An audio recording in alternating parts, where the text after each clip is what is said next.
Сайн байцгаана уу? Олон улсын Улаанбаатар их сургуулийн оюутан болон төгсөгчдийн хүрээнд мэдлэг чухал уу, хандлага чухал уу, аль нь чухал вэ гэсэн сэдвийн хүрээнд бяцхан ярилцлага хийж байна. За, сайн байна уу? Би олон улсын Улаанбаатар их сургууль эдийн засгийн мэргэжлээ суралцдаг. Одоо 2 дугаар курс намайг зулцдаг гэдэг. Ерөнхий боловсролын сургууль болон их сургууль хоёр бол хоорондоо маш ялгаатай. За би ерөнхий боловсролын сургуулаа Улсын тэргүүний 48 дугаар сургууль төгссөн. За би бол яг алтан донд сурдаг хүүхдээсэн байхгүй юу. За тэгээ ер нь ажиглаад хахад ерөнхий боловсролын сургуульд бол яг багш нар нь сайн сурдаг хүүхдүүдтэй бол ерөнхийдөө дүн аягүй сайн гардаг гэсэн. Тэгээ жоохон тааруу ч юм уу сурдаг хүүхдүүд бол дүн нэгд тэгсгээл гараад идэг гэсэн байхгүй юу. Тэгэхээр яг их сургуульд ороод ирэхээр хүн яг өөрийгөө яг таньж мэддэг. За би яг ямар хүн юм бэ? За би 10 жил A сураад исэн би яг A дүнтэй хүүхд мөн үү? C сураад исэн би яг C дүнтэй хүүхд мөн үү? Яг тэрийг бол мэдэж авдаг. Ерөнхийдөө бол айгүй би даас сурдаг, хариуцлагатай болдог, аливаа зүйлд тууштай болж эхэлдэг. Оюутан бас нарыг ер нь бол илүү их бие даасан гэж бодож байгаа. Илүү их бие даасан. Одоо хэдүүлээ ерөнхийдөө нэг хандлагын талаар яриад байгаа шүү дээ. Ер нь хандлага гэж яг юу юм бэ? Чиний бодлоор ч юм уу тийм. За самц наваг инх манлаа гэдэг олон улсын Улаанбаатарын сургуулийн эдийн засгийн 2 дугаар курсын оюутан. За ерөнхийдөө бол хандлага гэж юу вэ гэвэл онлын хувьд бол ямар нэгэн нөхцөл байдал, ямар нэгэн зүйлийн талаар эрэг зөрөг өмлөмжийг өгч байдаг. Ерөнхийдөө бол хандлага гэдэг бол тэр хүний явж байгаа замыг хэлдэг мөн одоо хамгийн бид нар тэрэг болох хандлага бол нэгэсэндээ бол шаргуу болон тууштай өөдрөг хандлага бидэнд хамгийн түрүүнд хэрэг болох юм болоо гэж боддог. Энэ яагаад вэ гэвэл ерөнхийдөө бол одоо ингээд найз нөхдийнхөө хүрээлэл донд аюу их сонсож байсан. Одоо би одоо тэр хичээл суугаагүй, тэрийг одоо мэдхгүй, тэр хичээл дээр унсан би энэ сургуулийг төгсөж чадахгүй хэмжлэн яриаг сонсож байсан. Мөн тэгээд сургуулаа амжилттай төгсөж чадаагүй дундаас нь хайсан найз нөхөд байдаг.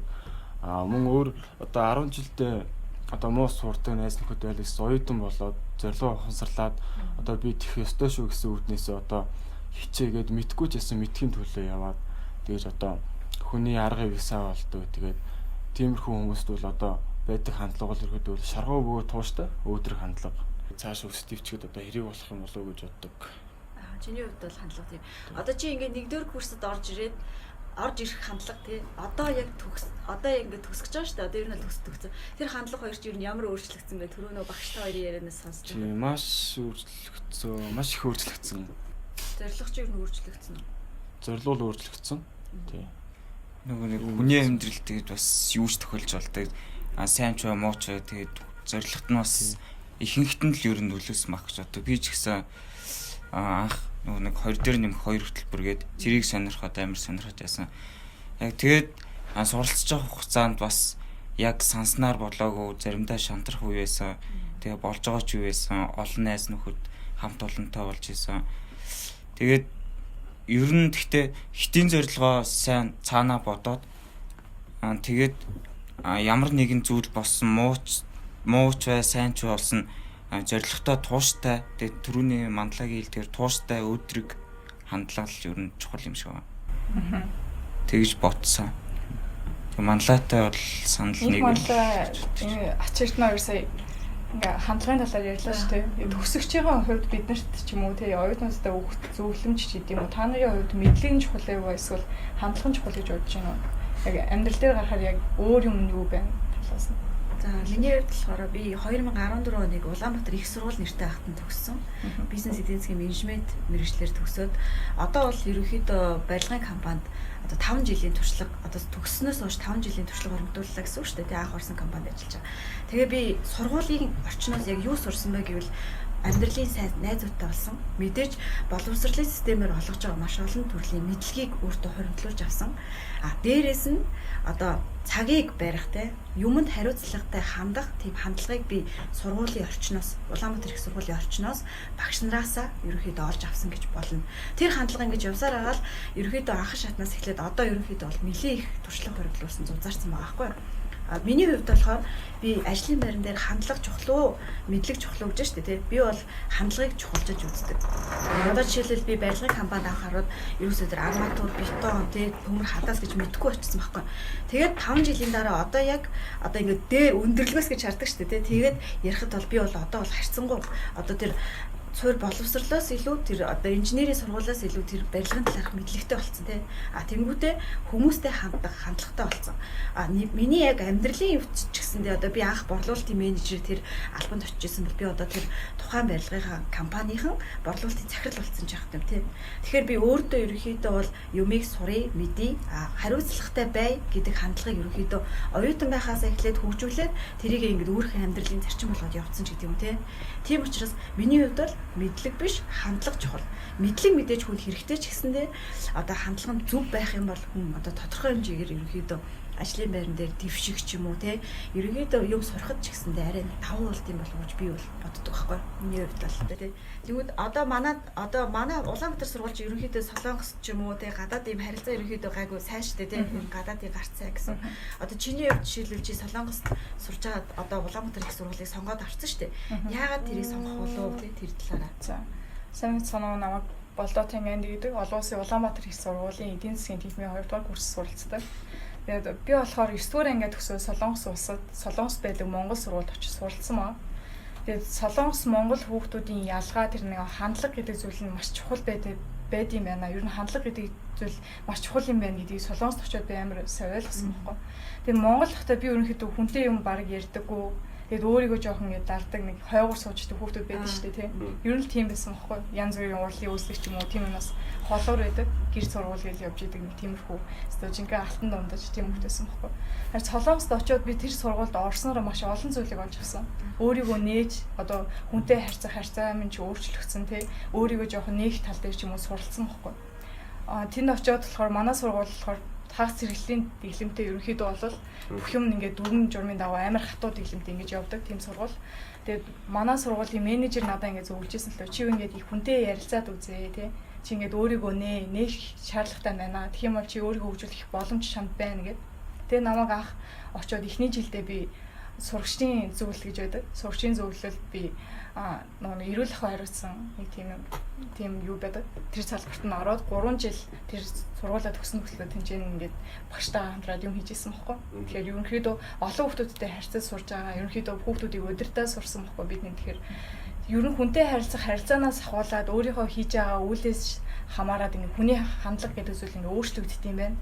Тэр нь бас орчин гэдэг зүйл бас их нөлөөлт юм байна тий. Тэр хандлагыг бас чиглүүлж өгөх хүн хэрэгтэй байна гэдэг ерөнхийдөө маш их ойлгосон. Тэгэд яг боловсрал гэхээсээ илүүтэйгээр ерөнхийдөө тэнд Монгол сурж ирсэн шигэл сураал алтан дундаж ч гэдэм үү яг тэрнгэрээ сураа явжсэн ч гэсэн яг нэг хувь хүн талаас нь жоохон өөрчлөгдөөд өөрийгөө жоохон нэг тал дээр хөгжөөд арай өөр болоод ирсэн юм болов уу гэж боддог. Тэгэд их сургуулийн хувьд гэх юм бол Солонгос дугаасаа ингээд 10 жилдээ болохоор дунд сургуулиас ахуулаад ингээд бүх юм ингээд одоо дугуулгын секц ч гэдэм үү өглөө 8 цагт хүүхдүүд нь сургуультай яваал орой 9 цагт гэртээ орж явах жишээ нь. Тэгэл хичээлээ хийсээр агаал өглөө үүр болгоод буцаа сургуульд ингээд явж явах жишээ нь ингээд амар их тийм одоо нэг өрсөлдөөн дундаас хүүхдүүд нь гарч ирдэг учраас тийм нэг хандлага гэдэг зүйл нь амар чухал байгаа байхгүй. Тухайн хүн би чадна би хичээвэл энэ амжилтанд хүрэх юм байна гэсэн тийм зорилготой байх юм бол ерөнхийдөө ингээд гараад ирчдэг. Монголд болохоор одоо тиймэрхүү хандлага нь жоохон дутмаг байгаа болов уу гэж хараад байгаа байхгүй. 10 жилийн хүүхдүүд нь зүгээр л нэг урсгалаараа яваад идэг. Тэгэд 10 жилийн багш нар чинь нөгөө чиглөөж өгж байгаа хамгийн гол тулгуур шүү дээ. Тэгж тэр нь жоохон дутмаг байгаа юм болов уу. Тэр хандлага талаас нь жоохон хичээл сургалт чи гэдэм үү. Тэр хүүхдийг хөгжүүлэх талаас нь жоохон нөлөөлөх шаардлагатай байгаа юм болов уу гэж би хүүхэн талаас нь бодож байгаа. Их сургууль дээр гэх юм бол одоо нөгөө цагийн ажил гэж байдаг шүү дээ тий. Би бол хийж үзээгүй цагийн ажил байхгүй. Тэгээд бүх цагийн ажлыг хийж үзсэн. Тэгээд нөгөө өөрийнхөө одоо нөгөө өдөр тутмын мөнгийг олохын тулд төлбөр олохын тулд ингээ яалчгүй цагийн ажил хийх шаардлагатай болж байгаа юм.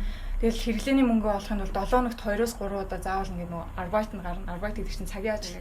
Тэгэл цагийн ажлаа хийж дуусаад оройн нөгөө би хэдийн нөгөө 10 жил байхдаа Солонгос хэлээ ингээд төвшин нөхдөд шалгалтын нөгөөд ч юм уу тий топгийн нөгөө 5 6 гэсэн оноог нь авцсан мөртлөө нөгөө юунд их сургуульд орохоор арай өөр гэдэг байхгүй нөгөө мэрэгчлийн хичээлүүд ороод ирэхээр ингээд мэдэхгүй бараг 100 үгнээс би 10 л мэдчих жишээний тэгэл нөгөөдгөө орчуулснаа буцаагаад Монгол дээр болгосноо ингээд би даалт ч юм уу тий болгоод багш нартай өгнөд бол амар хэцүү. Тэгээд 1.6-аас дээш голчин дээшлэхгүй ч юм уу тий тиймэрхүү асуудлууд маш их байсан учраас ерөнхийдөө л бакалаврын энэ мэрэгжил гэдэг зүйлийг их орондоо сураад тэрнээсээ мэлгээ хуримтлуулаад буцаад Солонгос юм уу гадаад улс оронд очиод нөгөө нэг боловсруулаад дээшлүүлээд тийм ээ. Мэргэжлээ дээшлүүлсэн илүү дээр байд юм байна гэдгийг ойлгосон баг. Тийм учраас би Монгол буцаж ирээд Улаанбаатар их сургуульд орж ирээд энд их боломж байд юм байна. Би топхийн 5 ч юм уу те 4 гэсэн оноог авчих юм бол би Солонгос магистра 60 ч юм уу те 80% тэтгэлэгтэй бүр 100% тэтгэлэгтэй би сураад төгсчих боломжтой байна гэдгийг ерөнхийдөө ойлгосон. Тэгэхээр хандлага болон одоо энэ юу гэдэг мэдлэг хоёрыг бол хамтд нь авч явах шаардлагатай л гэж бодож байна хувь үнэлээс. Чиний юу ярианаас л амар өөр үнцэг гарч иж байгаа. Хүмүүс Монголоос гараал явчих юм бол амьдрал ингээл сайхан болчихно гэл те. Тэнгүү чи Монголоос гарч явж сурчингуудаа буцаад Монгол нь илүү их тэ чамд их боломжтой байсан ингээд чи буцаад хүрэгдчихсэн шүү дээ те. А гэхдээ би цаашаа бол цаашаага боловсрно гэсэн тийм амар гоё тийм том зорилго тавьж ирсэн байна те. Амжилт хүсье. Баярлалаа. Сайн мэцэнэ наваг алтмац гэдэг. Би олон улсын Улаанбаатар их сургуулийг 2016 онд төгссөн. 11 онд элсээд дунд нь би 1 жилийн жил авсан. Би бас яг чамтай адилхан Солонгост 1 жил сурж агаад эхний мэдлэгээ дэвшлүүлж агаад яг 2 дугаар курстай. Солонгос суралцж байх хугацаанд бас айгүй яг хайр оронд очингууд хүн айгүй ганцаард юм лээ. Өөрийгөө олж нэхэнд бол өөрөө өөртөө ярилцсан илүү шин соргог мэдээллүүдийг хайж эхэлнэ. Одоо мэдээж Facebook одоо бүх мэдээллүүдийг ухаж өөрөө тэнд очингуудаа би мэдлэг айгүй чухал юм байна гэдгийг ойлгосон. Тэгснээр би мэдлэгийг яагаад нэг тавьсан бэ гэхээр би эхлээд сургуулаа төгсөх хэрэгтэй. Тэгж явах хугацаанд би мэдээж боловсрох хэрэгтэй гэдэг учраас ерөнхийдөө хандлага гэдэг зүйлийг бас давхар ерөнхийдөө ерөөсөө аль нэг нь ерөөсөө үгүйсгээгүй. Ерөөсөө хамтан авч үзэхэд бол ерөөсөө хичээж исэн гэх юм одоо. Тэгээ би оюутан бахасаа ахуулаад айгу нийгмийн идэвхтэй оюутан байсан. За ерөөсөө урлагийн үзлэг ерөөсөө жил ерөөсөө ороогүй жил гэж байхгүй, өмжөөгүй жил гэж байхгүй.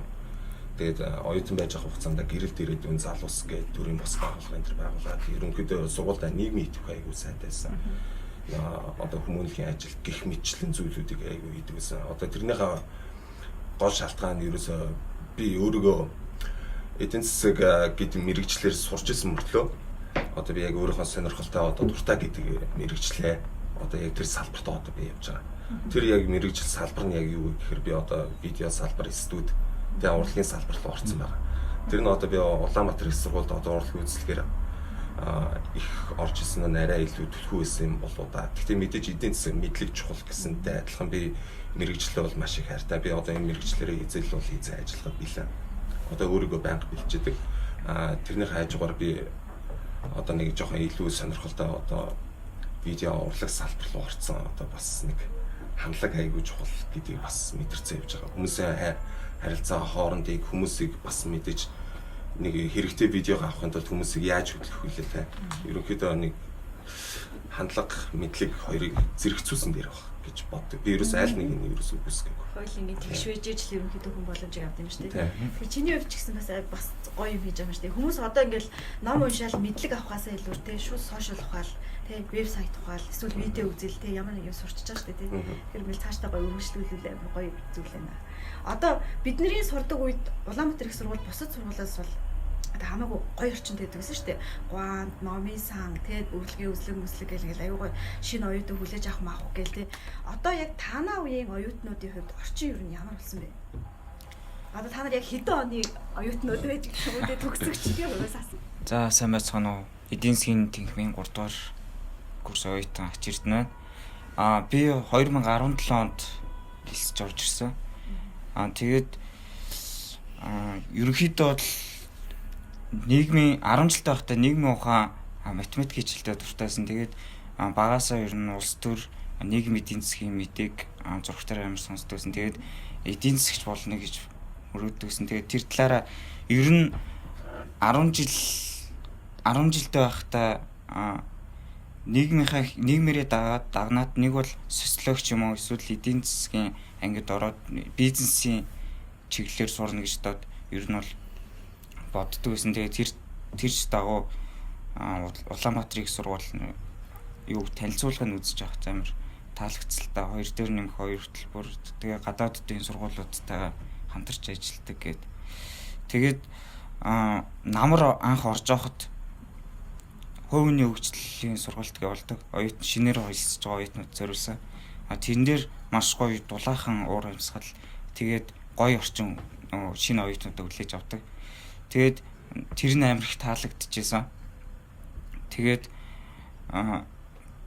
Солонгос багш нар нь ч гэсэн нөгөө маш гоё харилцаатай. Тэндээс нөгөө нэг авах зүйл амар их байсан.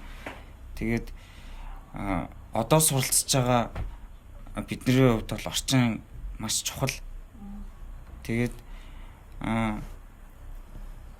би хувьдаа нөгөө суралцж байхдаа орчин чухал уу гэж нөгөө нэг хэд удаа хүмүүс асууж ирсэн л та. Одоо доод ангийн гэх юм уу? Одоо 10 жилээ төгсөж байгаа хүмүүс ямар хөө их сургууль тийм байт юм байт юм уу гэл. Тэгээд ер нь бол орчинд бол би найз нөхдийг илүү үздэг.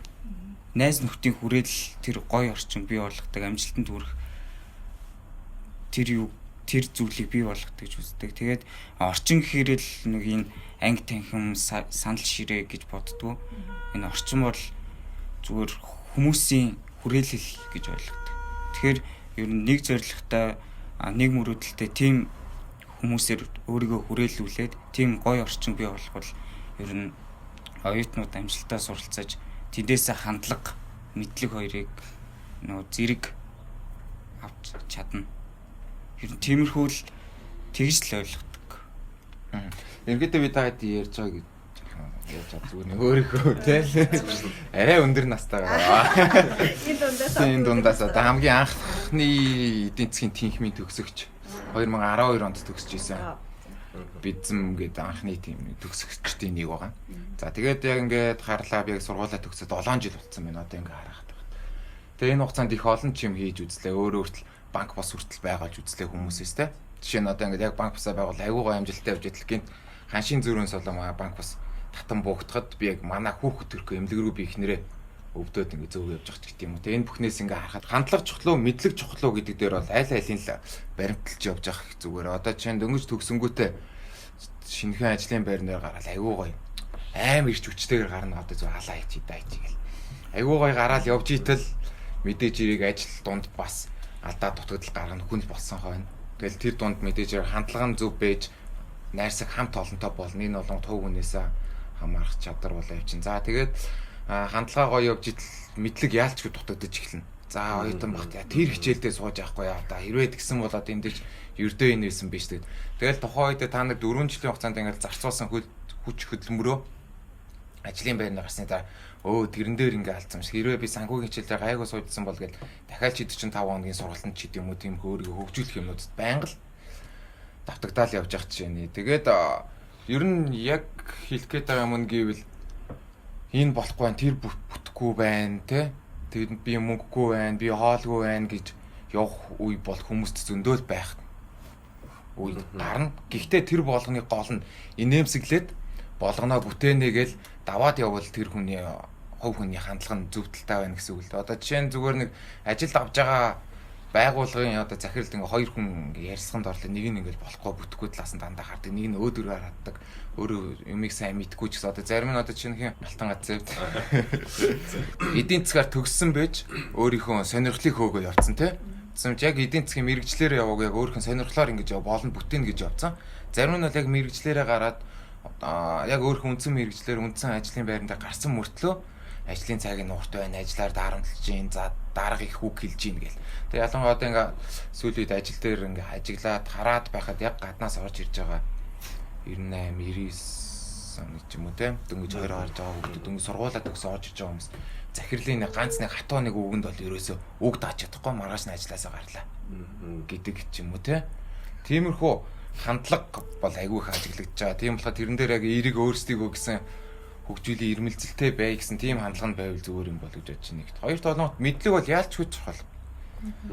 Ажил дээр гарлаа мэдлэг хүмүүст ингээд мэдээж өрсөлдөөн дунд байж ижил чи тэр дундаас амжилтыг бол амжилтыг олохын тулд чи мэдлэг ямар ч мэдлэггүй гэж ороод худлаа хамаараа пам яг ихний 2 сар гоё хийж болно 3 дахь сараас чи нэг юм бэ гэж мэддэг болохоор тэг яалчгүй танигдал эхлээл хэлдэг байгаа шүү. Тэрэн дээрээс жоохон анхаарахгүй бол тийштэй одоо оюутнууд одоо яг бидний хүрээнд болоо яг аль нь илүү вэ гэсэн одоо нэг мэтгэлцээ одоо нэг жижигхэн тийм юм баг шүү дээ тийм.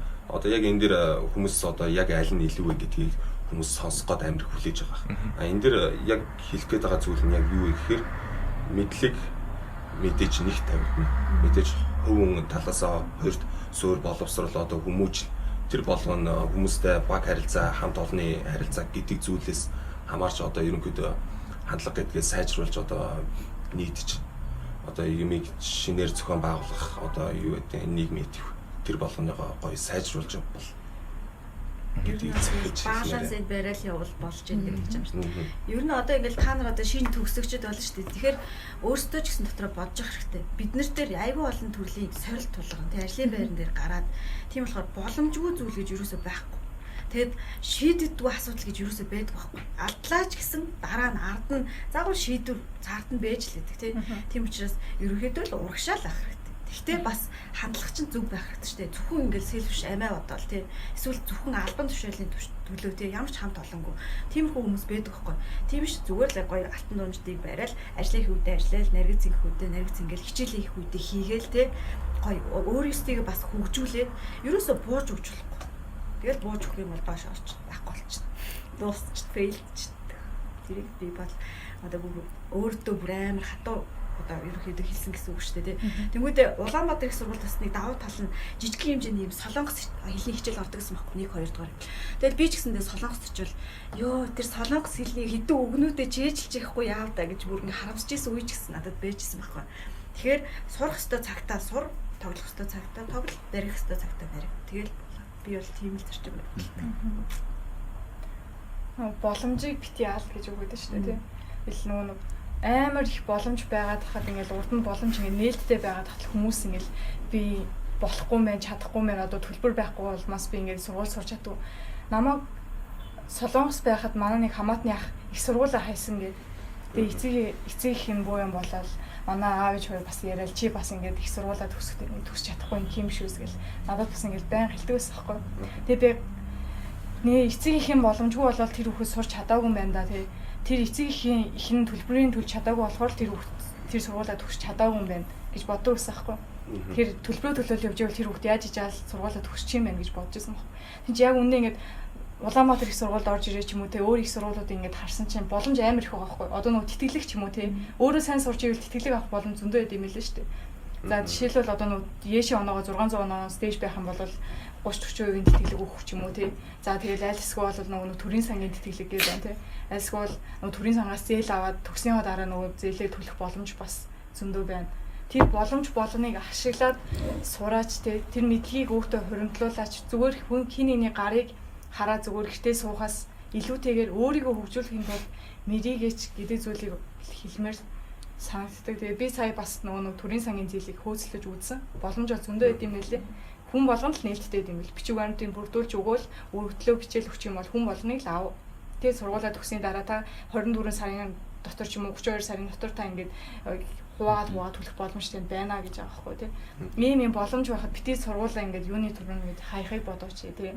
Гэтэ тэргүй чи энэ мэрэгчлээс сонгоод ороод ирсэн юм чинь юмны эцсийн үдчийг салаач хэл гэдэг зүйлийг хэлмээр байгаа байхгүй. Тэгээ Солонгос гэхэд нөгөө өрсөлдөө маш их байдаг учраас 10 жилээсээ ингээд их сургуульд орохгүй гэж шийдсэн хүмүүс амар их байдаг байхгүй. Тэгээ шууд нөгөө их сургуульд орохгүй юм чинь тэд нар чинь ингээл 10 жил ингээд наазгаарч нөгөө ширээ хамгийн хойлын ширээн дээр ингээл бүтгэхгүй байдаг шүү дээ. Тэр кинонд гардаг чинь нөгөө худлаа биш байхгүй үнэн. Тэр нар бол ингээд шийдсэн. За би өөр замаар явна те. Одоо нөгөө дуучинч болох ч юм уу те. Бүжигчин болон ч гэдэм. Эсвэл хуваараа бизнес эрхлэе гэж шийдсэн хүмүүс ингээд хойно сууж идэг. Тэгэл нөгөө улаан ингээд улаараа л хичээл хийгээл байдаг нөхдөд байдаг шүү дээ. Багш нартаа ингээд маргалдаал багш нарын араас гүгэл идэг те. Тэд нар чинь бол нөгөө төрийн албан ингээд төрийн албанд орно гэдээ өөрсдөө ингээ амар том зорилго тавьсан. Бүр баг цэцэрлэгээсээ ингээ ахвалаад бэлдээд ирсэн тийм хүмүүс байгаа байхгүй. Тэр хүн болгоно өөр ингэсэн нэг тийм боломж гарц байд юм а тий. Тэрийг ингээд олоод өөрөөсдөө нээгээчээл гэж хэлмээр байгаа байхгүй. Та нарт ямар нэгэн боломж байхгүйг суухаас илүүтэй ерөнхийдөө боломж байгаа гэдгийг харах хэрэгтэй. Одоо ингээл YouTube ухаал ингээд явах чинь янз бүрийн юм ингээд мэдэх боломж зөндөө шүү дээ. Гитар сурах гэхэд бичлэг үзэл гитар сурч болж юм тий. Сургалтын сурж нөгөө 200,000 төгрөгөөр би сургалтанд мөнгө өгөхөөсөө илүүтэйгээр би YouTube-ээс ингээд өөрийгөө хөгжүүлэе гэсэн надад зорилго байгаа бол тэрийг ингээд сурахын төлөө би хичээх боломж байна тий. Тэр би сурах боломж надад зөндөө биш тий. Англи хэл гэдэг юм бол заавал энэ тентхийн нөгөө 450 тий 600 ингээд оюутан биднэрт бол амар их хүмүүс санагч байгаа хгүй тий бид нар чинь. Тэгмээс биднэрт бол хэл яалч хүнээс шаардлагатай. Тийм учраас тэндээс нэг ингээд 10 20 үг ч юм уу өдөрт 5 үг ч юм уу ингээд цээжлээ тийм үү сураад байхад одоо сарын дараа хэдэн үг цээжлэх үү тий. Тийм боломжууд зөндөө байдаг учраас боломжийг битгий алдаа штэ. Юм хөгжсөн байна. Өөрийгөө хөгжүүлэх боломж зөндөө байна. Тийм учраас одоо юу тийм мөнгөгүй байна гэж хоошоо суухаа болооч тий. Хандлага жоох өөрчлөөч. Энд тэндээс юм сурах боломжууд зөндөө байна. Хүмүүстэй нийтэж бай, тэгээд хүмүүстэй ярилцдаг бай, тэгээд хүмүүсийг ингэж ярилцаа сонсоод гарч амар олон мэдлэг хөрвүүлдэг шүү дээ. Тэгээд та нэг хүртэл ингэж сонсож байхад ингэж нэрээ ажлын байрнаар бол инким байна да тий. За нэрэл төгсчих юм бол инким байна да гэсэн зүйлүүд бас маш их бодогдож байгаа байхгүй. Тийм учраас бас хүнтэй ярилцаад ийм боломжууд байгаад битгий алдаач байл гэж хэлмээр байна. Аха. Бис одоо Ачирдэнгийн ярьсан дээр нэг юм нэмж хэлмээр байна. Одоо хүрээлэн буурчин найз нөхөдийн хүрээлэл чухал уу гэдэг. Одоо нэг жишээ байхгүй. Одоо ингээ 10 жилийн төгсөө манай найз одоо ингээ аав ээж нь айгу дургуй мэргэслэр нь оролцсон. Өөрөө ямар сонирхолгүй тэр сургуультай. Тэгээ эхний нэг жил сураал тэгэл гарны инээ тэрэ гээл. Тэгээ сүүлээрээ л ерөөдөө дугаа болцсон. Тэгэл яас юу болж юм гэхээр тэгээд ингээд яг нөлөөсөн зүйлүүд ерөөдөө хичээл ном биш тэр яг хамт олон хүрээлэн буурчин найз нөхөдөн байсан. Яагаад гэвэл одоо ингээд айгу тийм эрэг хандлагатай өөрөө найз нөхөдтэй айгу хурдан болцдог. Тэгээд одоо ингээд сургуулиас гарan дургуйч гэсэн тэгээ нөгөө итгэв уулзсан тулд одоо өглөө хичээлдээ очдог. Тэгээ нөгөө хэд нь угаасаа хичээлд аюулсан мундаг хүүхдүүд байсан. Тэгээ тэр хэдийгаад одоо ингээд мэдээж найз нөхөрлж байгаа чинь тэндээс одоо авах юм ааваа шүү дээ. Сайн зүйл наваа, таях юм наваа тэгээд хамтаа нөхөрлөн тэгээд хичээл ном утсуу хийн тэгээд аюу гоё тийм одоо маш сайн найз нөхөд болсон. Өөрийнхөө үндсэн дээр ерөөхдөө бол одоо мэрэгчлээж одоо сурж тэгээ найз нөхдөж болж одоо тэр сургуулийн одоо сургууль бол ерөөхдөө хүрээлэн буурчин бол найз нөхд нь бол маш хэрэг болсон байгаа. Тэр одоо хэрвээ найз нөхдгөө болоо гэвэл тэр хүүхд бол 1-2 жил сураад хайр 1-2 жилээ алдаад сургуулиас төгсөөгөө тэгээд ерөөхдөө сургуулиас гарсан бол одоо хар бор ажил хийгээ тэгээд юу хийсэн мэдэхгүй. Энэ дөр ерөөхдөө бол одоо ингээд сургуулийн бол хүрээлэн буурчин бол найз нөхөрлийн тийм хүрээлэл маш чухал гэж бодож байгаа. Тэгээд би нэг юмлчих. Одоо би бол ингэ та нарын яриаг сонс. Би бол анх орж ирэхдээ шууд энд орж ирэхдээ ажлын байран дээр мэдлэг нэг чухал биш ээ. Хандлага чухал гэж ороод ирсэн шүү дээ. Орж ирэл амар тэрэн дээр ингэ хатуу баг. Та нарыг ингэ сонссон чинь үнэхээр бас мэдлэг хандлага хоёр яг ингэ зэрэг явж иж тэр хүн яг баланс бариад тэр ажил дээр доктортай амжилттай явд юм гэдгийг бас та нараас ойлгож авлаа. Баярлаа. Тэгээ одоо ингээ одоо ажиглаад байхад Японы одоо жишээ 1-2 дугаар ангийн хүүхдүүдийн гэрийн даалгавар нь гэртээ очиод ээжтэйгээ зөв хуцаа угаар төмсийг арилгаж өгөх гэдэг юм уу те. Тиймэрхүү даалгавар хийж байгаа байхгүй. Тэгээд тэр нь ингээ харангуут мэдээж хэрэг хандлага те. Багаасаа одоо зөв хандлагатай байж бусдыгаа хүндэлдэг байх хэрэгтэй ч гэдэг юм уу. Тийм байх. Тэнгүүт одооны манай Монголын юу болонгот зүгээр л боловсрлоор зүгээр зодоол нөгөөдг нь яг сууж байгаа чинь гүү ч юм уу. Одоо жишээ нь эмч болох хүмүүст одоо зүгээр тэр нэг юу физик хими минь оруулж гэдэг юм уу те. Ер нь болж өгвөл би 7-8 дахь ангиасан ч гэдэг юм уу. Ерөнхийдөө зөвлөлүүлээд орчуул зүгээр болов гэж бодогддөө шүү дээ. Тэгээс тэрний доотлын ангид нь болгоод яг ерөнхий төлөвшөллийн тэгж оруулаад тэнгуут яг ойтон болоод ирэнгүүт яг мэдлэгээ сураад ажил дээр очиод мэдлэг хандлага аль аль нь гоё зохицолсон гарвал их зүгээр юм болов гэж бодогддیں۔ Энэ зүгээр миний хувьд.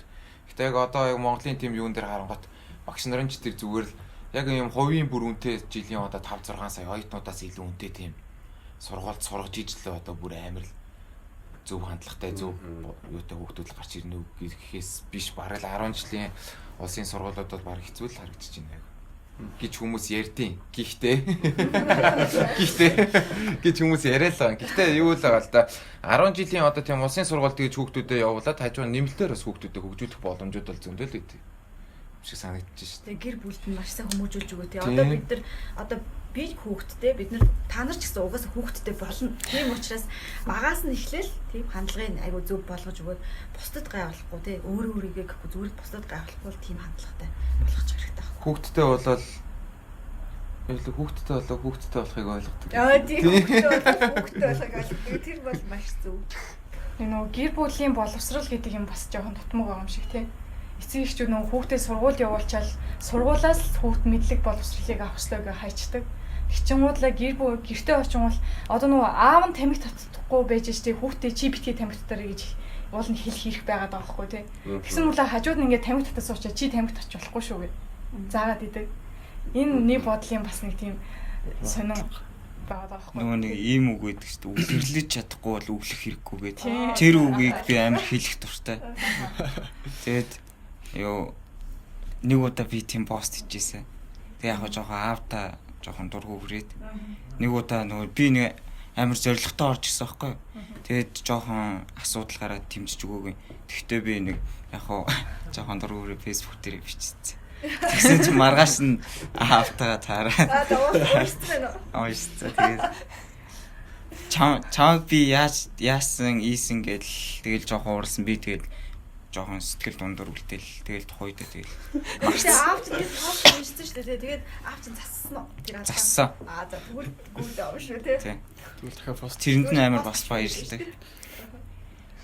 Би нөгөө нэг айлын ууган хүүхэд тэгээд нөгөө доороо олон дүүтэй болохоор надад амар том хариуцлага байгаа. Тэгээ ер нь бол тэр талаараа ч гэсэн би намайг сайн дэмжиж өгвөл би өөрийгөө хол юмны гэдэгт амар ихтэй байдаг. Би бүгдийг чадна гэж өөртөө амар ихтэй байдаг. Тэгэхдээ нөгөө нэг хүнийг жоохон дэмжиж өгвөл хүн өөртөө ихтэй болоод тэгээ цаашаа улам илүү хөгжиж чадна л гэж ойлгоод. Тэгээ тухайн үед жоохон намайг нэг юм дээр дэмжиж өгөөг. Онцлогтой байсан. Гэхдээ яг одоо эндээ 3.5-аар төгсөөд тэгээ магистра гадагшаа сургуульд явж сурна гэж боддог. Эндээ суураа ягаад нэг намайг 10 жилээ яг төгсгөө яхад манай нэг төрийн албанд ажилладаг нэг ах зөвлөө өгчсэн. Тэгээд нэг бол чи мөөс сур, нэг бол эхлээд эндээ сураад би яг нөгөө нэг гадагшаа 11 12 дугаар ангидаа манай 10 жилийн сургууль дээр нөгөө Солонгосын Чонжоо их сургуулийн нөгөө хэлний бэлтгэл байдаг байхгүй.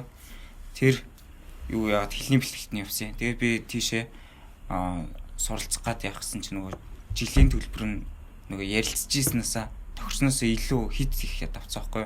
Тэгэхээр дотор байр тэгээд сургалтын төлбөрийн хоол унд нь нийлээд жилийн 11 сая болно гэж байна. Тэгсэн чинь яг явах тулсан чинь 52 сая болоод. Тэгээд чадаагүй тэгээд тэр ах дээр орчоод яасан чи ахын дүү эхлээд эндээ суурэ тавиад гадагшаа яваа сураад ирвэл чи Улаанбаатар улсынхаа юуг мэдчихэж байгаа суурийг мэдчихэж байгаа болохоор чи ажлын байран дээр буцаад ирэхэд чамд ямар ч асуудал гарахгүй. Одоо шууд 10 жилээ төгсөөд гадагшаа их сургууль сураад тэгээ буцаа Монголд ирээ ажиллах гэхээр нөгөө Монголынхаа юуг мэдэхгүй, орчныг мэдэхгүй. Тийм асуудлууд амар их гардаг гэд. Тэгээд ер нь эндээ сурахаар шийдээд тэгээд эхлээд бакалавра ер нь Монголдоо сурсан дээр тэгээд магистр докторант бол гадаад сурсан дээр байхаа гэж өөрийн хувьас бол боддог. Тэгж бодож эхэлсэн. Одоо оюутнуудын хувьд нэг иймэрхүү хандлагатай байна. Одоо багш нарын хувьд ямар хандлагатай байгаа вэ? Яг манай багш нар болохоор ер нь эхлээд бас адилхан ер нь бол адилхан юм билээ. Ер нь эхлээд эндээ сураад гадагшаага эхлээд бакалавра эндээ сурчаа магистр докторант болохоор гадагшаа яваад сурсан дээр гэж ер нь зөвлөдөг бүх багш нар л. Гэтэ чи одоо гадагшаа сурчаад эргэж Монголд ирж ажиллах уу? Би нэг ер нь жоохон үндэсрэхэг үзэлтэй. Ер нь хөгжүүлнэ гэж боддог тийм. Ер нь жоохон амар бухимдалтай явдаг л та. Энэ одоо нийгэмд болохгүй бүтггүй ингээл бүгдийг сонсож ийн үзэж ийн харж ийн. Тэгээ ер нь өөрийгөө энэ нийгэм том байр суурь эзлэх хүн болно гэж боддог, хичээдэг. Тэгэхээр ер нь би инженер ирж өөрийнхөө хувь нэмрийг оруулна гэж боддог. Зүгээр тотлон мэдлэгийг эзэмшээд тэгээ зөв хандлагыг нийгэмд түгэнэ гэж. Тэгээ яг эндээс ингээд харангууд чи одоо чинь яг чиний ирээдүй юу ч юм бол нийгэм тус нэмэр болно гэхээр банк улсын их хурлал руу орно гэсэн тиймэрхүү зорилготой гэсэн үг үү? Яг ч улсын хурлаа шаардлагатай бол би орно гэж боддог. Гэтэ нөгөө нэг тоглоом шоглоомор хилдэг ч гэсэн би ер нь 28 оны сонгуульд бас залуу гишүүнээр орно гэж бүрийгөө боддог. Тэгээ яг хаа манай найзууд тоглоом шоглоомор хилдэхдээ чи одоо яах гэдэг юм ижиж чадахгүй матгүй гэх юм зүгээр намайг харж 28 онд би бэлэн болцсон байна. Тэгж хилдэг. Гэтэ зүгээр яг мэдлэг хандлага гэдэг яг нэг юм юун дээр одоо чинь гадагшаа яваад сургуульд сураад те. Гэхдээ болоод мэдлэгтэй болоод гэдэг бодлоо. Эхний жил нэг хийлийн курс 1 жил, магистр 2 жил те. Тэгээ докторны 3 жил гээ нийлээ 6 жил гэдэг юм уу те. Багада. Тэрнээс дээш чинь 5-6 жил бол тэр хооронд яг чамтай ажиллахын төгссөн найзууд чинь одоо энд бакалавра зүгээр Монголдо төгсөөд тэнцэн нэг ажлын байранд багаас нь эхлэж ч гэдэм үү те зүгээр банкнд ч гэдэм тэлрэр ч юм уу ороод 5 жилийн дараа чамааг ирэх чинь шал өөр местэн дээр очсон байж бол ирлээ гэнэт Монголын нийгэмд яг л багасаа л эхэлнэ. Одоогийн өдөж байдлаар яг л тийм асуудал байдаг. Яг энэ болгон дээр та нар яг өөрсдөө бодоод яг үнэхээр цаашаа гоё хүүхдүүдэд сургууль боловсрал эзэмшүүлээ багшийн мэрэгжил гэж яг юм сонгохгүй л бол яг тийм докторийн зэрэг хамгаалах хэрэг бол юусоо байхгүй. Тийм зүгээр инженеэр бодож. Чи доктор хамгаалаад ирлээ чамаа гадаад сэрлээ доктор гэж хин ч анги авахгүй чиний ажлын чадрыг харна, практик чинь харна. Тийм л юм дээр суурлна. Тэр талаас нь бас жоохон анхаарч яахгүй бол. За одоо хамгийн ахмад төгсөгчийн хувьд одоо дүгнэлтээр хэлээд хэдэл одоо өндөрлөх үү? Тэхүүлдэ.